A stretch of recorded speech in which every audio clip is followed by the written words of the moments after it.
Elon মাস্কের মাথা খারাপ হয়ে গেছে, তাই তার সাথে কথা বলার কোনো আগ্রহ নেই বলে জানিয়েছেন প্রেসিডেন্ট ডোনাল্ড ট্রাম্প। এবিসি নিউজকে শুক্রবার ফোনে কথা বলেন তিনি। এদিকে মাস্কের কাছ থেকে কেনা টেসলা গাড়িটি ট্রাম্প বিক্রি করে দিচ্ছেন বলে জানিয়েছে হোয়াইট হাউসের এক সূত্র। লাল রঙের বিলাসবহুল গাড়িটি শুক্রবার হোয়াইট হাউসের পার্কিং লটে পড়ে থাকতে দেখা গেছে। ওদিকে হাউস স্পিকার মাইক জনসন বলেছেন, প্রেসিডেন্টের সাথে মাস্কের বিবাদ ব্যক্তিগত নয়, বরং নীতিগত। একসময়ের ঘনিষ্ঠ বন্ধু এবং অ্যাডভাইজার ইলন মাস্ককে গত সপ্তাহে এক অনুষ্ঠানের মাধ্যমে প্রশাসন থেকে বিদায় জানান প্রেসিডেন্ট ডোনাল্ড ট্রাম্প। হাতে ধরিয়ে দেন হোয়াইট হাউসের সোনালী চাবি। তখন বোঝা যায়নি একসময়ের ঘনিষ্ঠ বন্ধুত্ব খুব শীঘ্রই চরম শত্রুতায় রূপ নেবে। একদিন যেতে না যেতেই সামাজিক মাধ্যমে ট্রাম্প এবং তার করকর্তন বিলের কঠোর সমালোচনা শুরু করেন মাস্ক। ট্রাম্প পাল্টা জবাব দিলে বেঁধে যায় তুমুল বাকযুদ্ধ। এর মধ্যেই মাস্কের থেকে কয়েক মাস আগে কেনা টেসলা গাড়িটি শুক্রবার হোয়াইট হাউসের পার্কিং লটে পড়ে থাকতে দেখা গেছে। এক হোয়াইট হাউস সূত্র জানায়, বিলাসবহুল গাড়িটি বিক্রি করে দিচ্ছেন ট্রাম্প। একই দিনে এবিসি নিউজকে ফোনে ট্রাম্প জানান, মাস্কের মাথা খারাপ হয়ে গেছে, তাই এই ব্যক্তির সাথে কথা বলার এখন কোনো আগ্রহ নেই তার। বিস্তারিত জানিয়ে হোয়াইট হাউস প্রতিবেদক জন কার্ল বলেন, মাস্ক ট্রাম্প বিবাদ মেটাতে চেষ্টা চালিয়ে যাচ্ছে ট্রাম্প প্রশাসন।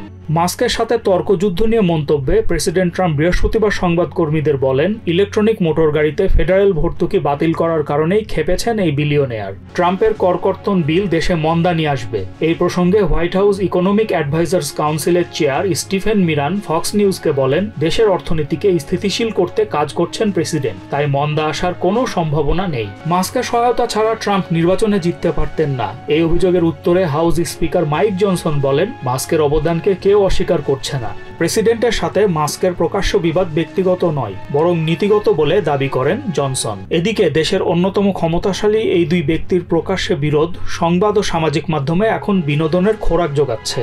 প্রেসিডেন্ট ট্রাম্প এবং বিশ্বের শীর্ষ ধনী ইলন মাস্কের বিরুদ্ধে ক্যারাকলে পড়েছেন হাউস রিপাবলিকানরা। অধিকাংশ জিওপি আইন প্রণেতা দুই প্রভাবশালী ব্যক্তির দ্বন্দ্বে জড়াতে চাইছেন না। স্পিকার মাইক জনসন সহ কংগ্রেস সদস্য চিপ রয়, মার্জরি টেইলর গ্রিনরা যত দ্রুত সম্ভব দুজনের বিরোধ মিটবে বলে আশাবাদী।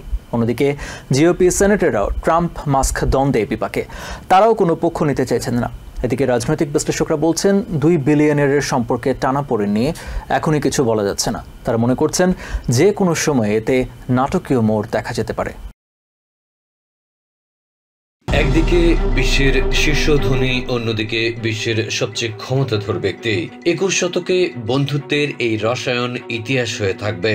2024 সালে রিপাবলিকান প্রার্থীর পক্ষে প্রায় $300 মিলিয়ন খরচ করেছেন ইলন মাস্ক, যা ডোনাল্ড ট্রাম্পকে দ্বিতীয় দফায় ওভাল অফিসে বসানোর পক্ষে অত্যন্ত গুরুত্বপূর্ণ ভূমিকা রেখেছে। তাই তো ক্ষমতায় গিয়ে মাস্ককে রীতিমতো ছায়া প্রধান নির্বাহীর মর্যাদা দিয়েছিলেন প্রেসিডেন্ট। অনির্বাচিত এক ব্যক্তিকে এত ক্ষমতা দেয়া নিয়ে তুমুল বিতর্ক শুরু হলে কংগ্রেশনাল রিপাবলিকান নেতৃত্ব ইলনের প্রশংসায় পঞ্চমুখ থেকে তার হয়ে গণমাধ্যমে সাফাই গায়। কিন্তু কে জানতো অর্থবিত্তের প্রাচুর্যে ভরা এবং প্রচন্ড ক্ষমতাধর এই দুই ব্যক্তির দুর্দান্ত রসায়ন কয়েক মাসের বেশি টিকবে না। গণমাধ্যমে বেশ চর্চিত হচ্ছে দুজনের বিরোধ, কিন্তু গ্যারাকলে পড়েছেন জিওপির আইন প্রণেতারা। লাল শিবিরের অধিকাংশ জনপ্রতিনিধি দুই প্রভাবশালী ব্যক্তির দ্বন্দ্বে নিজেদের জড়াতে চাইছেন না।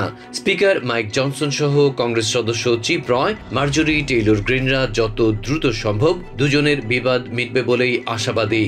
অন্যদিকে জিওপি সেনেটররাও ট্রাম্প মাস্ক দ্বন্দ্বে বিপাকে, তারাও কোনো পক্ষ নিতে চাইছেন না।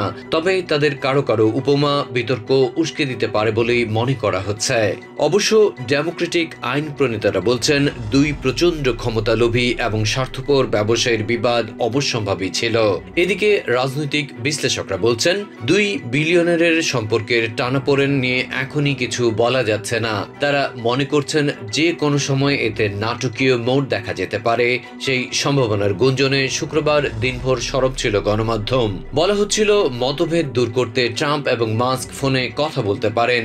তবে এমন খবর অস্বীকার করেছেন প্রেসিডেন্ট। নিউ জার্সির বেডমিনিস্টার যাওয়ার পথে এয়ারফোর্স ওয়ানে সাংবাদিকদের তিনি বলেন, মাস্কের জন্য শুভকামনা থাকলেও আপাতত তার সঙ্গে কথা বলার কোনো পরিকল্পনা নেই। ট্রাম্পের সাথে তার এতদিনকার মিত্র টেক বিলিয়নিয়ার মাস্কের দ্বন্দ্ব এখন প্রকাশ্য। বাকযুদ্ধের এক পর্যায়ে প্রেসিডেন্ট হুমকি দেন ইলনের সব প্রতিষ্ঠানের সঙ্গে হওয়া সরকারি চুক্তি বাতিল করবেন তিনি। তবে বিশেষজ্ঞরা বলছেন চাইলেই সেসব চুক্তি বাতিল করতে পারবে না প্রশাসন। বিশেষ করে মাস্কের স্পেস এক্সের সঙ্গে সরকারের সম্পর্ক এতটাই গভীর যে প্রতিষ্ঠানটির সঙ্গে হঠাৎ চুক্তি বাতিল করে দেয়া কার্যত অসম্ভব। প্রেসিডেন্ট ডোনাল্ড ট্রাম্প ও ইলন মাস্কের মধ্যে চলমান দ্বন্দ্ব এখন চরমে পৌঁছেছে। এই দ্বন্দ্বের ফলে মাস্কের ব্যবসায়িক সাম্রাজ্য, বিশেষ করে স্পেস এক্স ও টেসলা, বড় ধরনের আর্থিক ও রাজনৈতিক চাপে পড়েছে। দ্বন্দ্বের সূচনা হয় যখন ইলন মাস্ক প্রকাশ্যে ট্রাম্পের বিগ বিউটিফুল বাজেট বিলের সমালোচনা করেন। মাস্ক এই বিলকে বাজেটের নামে বিশৃঙ্খলা বলে অভিহিত করেন। এর প্রতিক্রিয়ায় ট্রাম্প মাস্কের কোম্পানিগুলোর সরকারি চুক্তি ও ভর্তুকি বাতিলের হুমকি দেন। তিনি বলেন, বাজেটে অর্থ সাশ্রয়ের সবচেয়ে সহজ উপায় হলো ইলনের সরকারি ভর্তুকি ও চুক্তি বাতিল করা। এই দ্বন্দ্বের ফলে পুঁজিবাজারে টেসলার শেয়ার মূল্য 14% কমে যায়। ফলে কোম্পানির বাজার মূল্য প্রায় $153 বিলিয়ন ক্ষতি হয়। এছাড়া সরকারের সঙ্গে স্পেস এক্সের প্রায় $22 বিলিয়ন চুক্তিও ঝুঁকির মুখে পড়েছে। তবে বিশ্লেষকরা বলছেন ট্রাম্পের এই হুমকি বাস্তবায়ন করা কঠিন, কারণ স্পেস এক্স ও আমেরিকার বিভিন্ন সংস্থার সঙ্গে বহু বিলিয়ন ডলারের চুক্তিতে আবদ্ধ। এছাড়া এই চুক্তিগুলো বাতিল করলে জাতীয় নিরাপত্তা ও মহাকাশ কর্মসূচিতে বিঘ্ন ঘটতে পারে।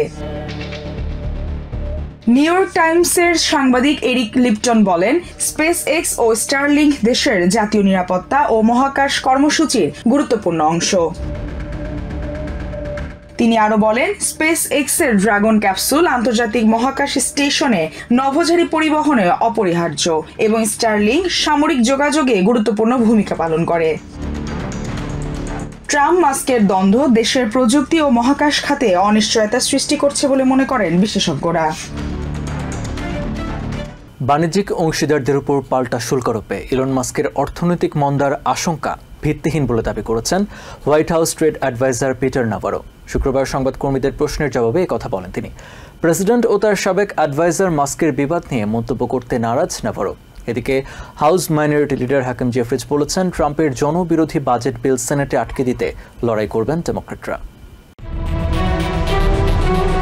White House trade adviser Peter নাভারোর পরামর্শে এপ্রিলের শুরুতে দেশের বাণিজ্যিক অংশীদারদের সাথে শুল্কযুদ্ধ শুরু করেন প্রেসিডেন্ট ডোনাল্ড ট্রাম্প। দেশের অর্থনীতি ও পুঁজিবাজারে তখন থেকে যে বিরূপ প্রভাব পড়েছিল তার জের এখনও চলছে। কঠোর সমালোচনার মাঝেও শিল্প খাতকে চাঙ্গা করতে শুল্কের কোনো বিকল্প দেখছেন না নাভারো। প্রেসিডেন্টের করকর্তন বিল নিয়ে একের পর এক সমালোচনার তীর ছুঁড়ে মারছেন ইলন মাস্ক। এই প্রসঙ্গে মন্তব্যে নাভারো জানান, শুরু থেকেই মাস্ক শুল্ক পছন্দ করেন না, তাই তার এই প্রতিক্রিয়ায় অবাক হওয়ার কিছু নেই। তবে অংশীদার দেশগুলোর ওপর পাল্টা শুল্ক বসালে তা দেশে মন্দা ও মূল্যস্ফীতি ডেকে আনবে। মাস্কের এই দাবি সম্পূর্ণ ভিত্তিহীন বলে মন্তব্য করেছেন ট্রেড অ্যাডভাইজার। জানান, ট্রাম্পের প্রথম মেয়াদে প্রমাণ হয়েছে শুল্ক অর্থনীতিতে স্থিতিশীলতা ও প্রবৃদ্ধি নিয়ে আসে। প্রেসিডেন্ট ট্রাম্প ও তার সাবেক অ্যাডভাইজার মাস্কের বিবাদ নিয়ে সরাসরি মন্তব্য করতে নারাজ নাভারো। তবে প্রশাসনের দায়িত্বের সমাপ্তি ঘটায় চলে গেছেন মাস্ক, তাই এ নিয়ে কোনো মাথা ব্যথা তার নেই বলে স্পষ্ট জানান ট্রেড অ্যাডভাইজার। একই দিনে ক্যাপিটলে এক সংবাদ সম্মেলনে ট্রাম্পের করকর্তন বিলের কঠোর সমালোচনা করেন হাউস মাইনরিটি লিডার হাকিম জেফ্রিজ। তিনি বলেন, 16 মিলিয়নেরও বেশি মানুষের মেডিকেড ছিনিয়ে নিচ্ছে এই বিল। সম্পদশালীদের মোটা অঙ্কের কর ছাড় দিতেই ট্রাম্প এই জঘন্য পদক্ষেপ নিচ্ছেন বলে মনে করেন তিনি। ট্রাম্পের সাথে বিবাদে ডেমোক্র্যাটরা মাস্ককে সমর্থন দিচ্ছে এ প্রসঙ্গে সরাসরি মন্তব্য না করে জেফ্রিজ বলেন, এই জনবিরোধী বিল সেনেটেই আটকে দিতে লড়াই করবেন তারা। ভুলবশত এল সালভাদোরের নির্বাসিত মেরিল্যান্ডের বাসিন্দা কিলমার আব্রেগো গার্সিয়ার বিরুদ্ধে আদালতে মানব পাচারের অভিযোগ প্রমাণিত হয়, তাকে দেশে ফিরিয়ে আনা হচ্ছে। শুক্রবার অ্যাটর্নি জেনারেল পাম বর্নি জানিয়েছেন, টেনেসির গ্র্যান্ড জুরির সাজা কার্যকরে গার্সিয়াকে আবারও নিজ দেশে এল সালভাদোরে ফেরত পাঠানো হবে। এ বিষয়ে এক্সে দেয়া পোস্টে সেনেটর ক্রিস ভ্যান হলেন বলেছেন, গার্সিয়াকে দেশে ফিরিয়ে আনার মাধ্যমে ট্রাম্প প্রশাসন তাদের দাবির কাছে নথি স্বীকার করেছে। প্রেসিডেন্ট ডোনাল্ড ট্রাম্পের গণবিতরণ কর্মসূচি নিয়ে চলমান বিতর্ক বহু গুণে উস্কে দিয়েছিল মেরিল্যান্ডের বাসিন্দা কিলমার আব্রেগো গার্সিয়াকে ভুলবশত দেশ থেকে বিতাড়িত করে এল সালভাদরের কারাগারে প্রেরণ। যখন কিনা 2019 সালে এক অভিবাসন বিচারক এল সালভাদরের নাগরিক কিলমারকে নির্বাসনের হাত থেকে রক্ষা করে বলেছিলেন দেশে ফেরত পাঠানো হলে স্থানীয় সন্ত্রাসীরা তার ক্ষতি করতে পারে। কিন্তু গত মার্চে আব্রেগো গার্সিয়াকে আইসের সদস্যরা গ্রেপ্তারের পরে কোনো ধরনের নোটিশ বা শুনানি ছাড়াই 3 দিনের মধ্যে এল সালভাদরের কারাগারে পাঠিয়ে দেয়, যা দেশে বিদেশে ব্যাপক সমালোচনার জন্ম দেয়। বিষয়টি আদালতে গড়ালে সবশেষ সুপ্রিম কোর্ট রায় দেয় ট্রাম্প প্রশাসনের দায়িত্ব কিলমারের প্রত্যাবর্তনে সহায়তা করা। শুক্রবার অ্যাটর্নি জেনারেল প্যাম বন্ডি জানালেন, আদালতের নির্দেশনার কারণে নয়, কিলমারকে দেশে আনা হয়েছে তার বিরুদ্ধে মানব পাচারের অভিযোগ প্রমাণিত হওয়ার কারণে।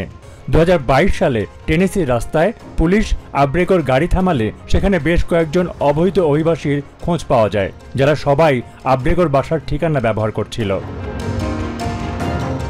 তবে দেশে এসে সাজা ভোগ করেই পার পাবেন না কিলমার। তাকে আবারও নিজ দেশ এল সালভাদরে ফেরত পাঠাতে চান বন্ডি। প্যাম বন্ডি জোর গলায় বলেন, টেনেসির একটি আদালতের গ্র্যান্ড জুরি এ বিষয়ে নিশ্চিত যে কিলমার গত 9 বছর ধরে একটা মানব পাচার চক্রের সক্রিয় সদস্য হিসেবে কাজ করেছে।